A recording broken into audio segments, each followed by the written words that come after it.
ಮಡಿಕೇರಿಯ ರೀತಿಯಲ್ಲಿಯೇ ಚಿಕ್ಕಮಗಳೂರಿನಲ್ಲಿ ಕೂಡ ಓರ್ವ ಬಾಲಕಿ ನಾಪತ್ತೆಯಾಗಿದ್ದಾಳೆ. ದತ್ತಪೀಠದ ಮಾಣಿಕ್ಯಧಾರ ಬಳಿ ಶ್ರೀನಂದ ನಾಪತ್ತೆಯಾಗಿದ್ದಾಳೆ.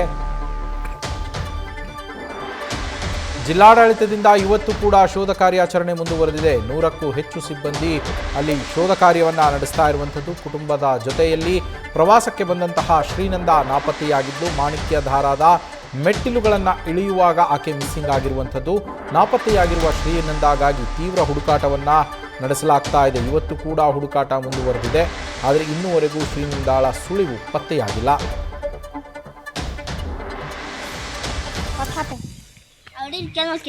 നമ്മൾ വന്ന സ്ഥലത്ത് ഒന്നുമില്ല. ജസ്റ്റ് ഒരു സിബ്ലൈൻ മാത്രമേ ഉള്ളൂ. ಚಿಕ್ಕಮಗಳೂರಿನಲ್ಲಿ ನಾಪತ್ತೆಯಾಗಿರುವಂಥದ್ದು ಈ ಬಾಲಕಿ ಶ್ರೀನಂದ ಅನ್ನುವ ಬಾಲಕಿ. 10ನೇ ತರಗತಿ ಓದ್ತಾ ಇದ್ದಂತಹ ಬಾಲಕಿ ಕುಟುಂಬಸ್ಥರ ಜೊತೆಯಲ್ಲಿ ಪ್ರವಾಸಕ್ಕೆ ಅಂತೇಳಿ ಬಂದಿರ್ತಾಳೆ ಚಿಕ್ಕಮಗಳೂರಿಗೆ. ದತ್ತಪೀಠದ ಬಳಿ ಇರುವಂತಹ ಮಾಣಿಕ್ಯಧಾರ ಬಳಿ ಈ ಶ್ರೀನಂದ ನಾಪತ್ತೆಯಾಗಿದ್ದಾಳೆ. ಸದ್ಯ ಕುಟುಂಬದ ಜೊತೆಯಲ್ಲಿ ಬಂದಾಕೆ ಮಾಣಿಕ್ಯಧಾರದ ಮೆಟ್ಟಿಲುಗಳನ್ನು ಇಳಿಯುವಾಗ ನಾಪತ್ತೆಯಾಗಿರುವಂಥದ್ದು. ಎಲ್ಲಿಗೆ ಹೋಗಿದ್ದಾಳೆ, ಎಲ್ಲಿ ನಾಪತ್ತೆಯಾಗಿದ್ದಾಳೆ ಅನ್ನೋದರ ಸುಳಿವು ಇನ್ನೂವರೆಗೂ ಸಿಕ್ಕಿಲ್ಲ. ನಮ್ಮ ಚಿಕ್ಕಮಗಳೂರು ಪ್ರತಿನಿಧಿ ಮಹಾರುದ್ರ ಫೋನ್ ಸಂಪರ್ಕದಲ್ಲಿದ್ದಾರೆ. ಮಹಾರುದ್ರ, ಈಗಾಗಲೇ 2-3 ದಿನಗಳಿಂದ ಹುಡುಕಾಟ ನಡೀತಾ ಇದೆ. ಆದರೆ ಇನ್ನೂವರೆಗೂ ಕೂಡ ಶ್ರೀನಂದಾಳ ಸುಳಿವು ಅಲ್ಲಿ ಪತ್ತೆಯಾಗಿಲ್ಲ. ಯಾವ ರೀತಿ ಮಿಸ್ಸಿಂಗ್ ಆದ್ಲು ಅಂತ ಕುಟುಂಬಸ್ಥರಲ್ಲಿ ಹೇಳ್ತಾ ಇರುವಂಥದ್ದು? ಹೌದು ನವೀನ್, ಏನಂದ್ರೆ ಕಳೆದ 2 ದಿನದ ಹಿಂದೆ ಏನಂದ್ರೆ ಕೇರಳದ ಪಾಲ್ಕಾಡ ಊರಿನವರಾದ್ರ ಶ್ರೀನಿಧಿಯವರು ಕುಟುಂಬ ಸಮೇತರಾಗಿ ಒಂದು ದತ್ತಪೀಠಕ್ಕೆ ಬಂದಿದ್ರು. ಆ ಸಂದರ್ಭದಲ್ಲಿ ಏನಂದ್ರೆ ಕುಟುಂಬದಿಂದ ಬೇರ್ಪಟ್ಟು ಶ್ರೀನಿಧಿ ಒಂದು ಕಾಣೆಯಾಗಿದ್ದು, ಈಗ ಅವಳ ಹುಡುಕಾಟಕ್ಕೆ ಕಳೆದ 2 ದಿನದಿಂದ ಜಿಲ್ಲಾಡಳಿತ ಮತ್ತು ಪೊಲೀಸ್ ಇಲಾಖೆ ಮತ್ತು ಅಗ್ನಿಶಾಮಕ ಇಲಾಖೆ ನಿರಂತರವಾಗಿ ಶೋಧ ಕಾರ್ಯವನ್ನ ಮಾಡ್ತಾ ಇದೆ. ಆದ್ರೆ ಇಲ್ಲಿವರೆಗೂ ಕೂಡ ಶ್ರೀನಿಧಿಯ ಸುಳಿವು ಕೂಡ ಪತ್ತೆ ಆಗಿಲ್ಲ. 100ಕ್ಕೂ ಹೆಚ್ಚು ಸಿಬ್ಬಂದಿಗಳು ಏನಂದ್ರೆ ನಿರಂತರವಾಗಿ ಹಗಲು ರಾತ್ರಿ ಕೂಡ ಏನಂದ್ರೆ ಶೋಧ ಕಾರ್ಯವನ್ನ ಮಾಡ್ತಾರೆ. ಥರ್ಮಲ್ ಡ್ರೋನ್ ಮೂಲಕ ಏನಂದ್ರೆ ಕಾರ್ಯಾಚರಣೆಯನ್ನ ಮಾಡಿದ್ದಾರೆ. ಆದ್ರೂ ಕೂಡ ಇಲ್ಲಿವರೆಗೂ ಕೂಡ ಶ್ರೀನಿಧಿಯ ಒಂದು ಸುಳಿವು ಪತ್ತೆ ಆಗಿಲ್ಲ. ಈಗಾಗಲೇ ಕುಟುಂಬಸ್ಥರು ಕೂಡ ಒಂದು ಕಂಗಾಲಾಗಿರುವಂತದ್ದು. ಕುಟುಂಬಸ್ಥರು ಬಂದು ಏನಂದ್ರೆ ಗ್ರಾಮೀಣ ಠಾಣೆಯಲ್ಲಿ ಮಿಸ್ಸಿಂಗ್ ದೂರನ್ನು ಕೂಡ ನೀಡಿದ್ದಾರೆ. ಪೊಲೀಸರು ಅದನ್ನ ತನಿಖೆಯನ್ನ ಮಾಡ್ತಾ ಇದ್ದಾರೆ.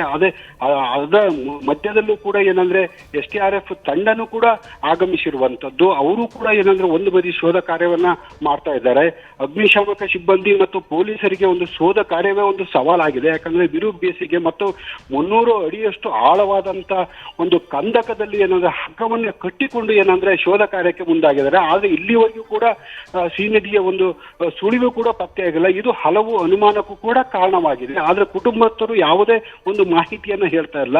ನಮ್ಮ ಜೊತೆಗೆ ಇದ್ರು ಆದ್ರೆ ಮಿಸ್ಸಿಂಗ್ ಆದ್ರು ಅನ್ನೋದು ಅಷ್ಟು ಬಿಟ್ಟರೆ ಮತ್ತೆ ಯಾವುದೇ ರೀತಿಯ ಮಾಹಿತಿಯನ್ನ ನೀಡ್ತಾ ಇಲ್ಲ. ಲಾಸ್ಟ್ ಏನಂದ್ರೆ ನಿನ್ನೆ ಏನಂದ್ರೆ ಲಾಸ್ಟ್ ಅವಳು ಮಿಸ್ಸಿಂಗ್ ಆಗಕ್ಕಿಂತ ಮುಂಚೆ ಏನಂದ್ರೆ ಒಂದು ವಿಡಿಯೋವನ್ನು ಕೂಡ ಮಾಡಿದ್ಲು. ಅದು ಕೂಡ ಈಗ ಪೊಲೀಸರಿಗೆ ಸಿಕ್ಕಿರುವಂತದ್ದು. ಆದ್ರೆ ಕಳೆದ 2 ದಿನದಿಂದ ಕೂಡ ನಿರಂತರವಾಗಿ ಶೋಧ ಕಾರ್ಯ ಮಾಡ್ತಾ ಇದ್ರು ಕೂಡ ಸುಳಿವು ಮಾತ್ರ ಪತ್ತೆ ಆಗಿಲ್ಲ ನವೀನ್. ಇದೊಂದು ಜಿಲ್ಲಾಡಳಿತಕ್ಕೆ ಒಂದು ಸವಾಲಾಗಿ ಪರಿಣಮಿಸಿದೆ ಅಂತಲೇ ಹೇಳ್ಬೋದು ನವೀನ್. Thank you Maharudra.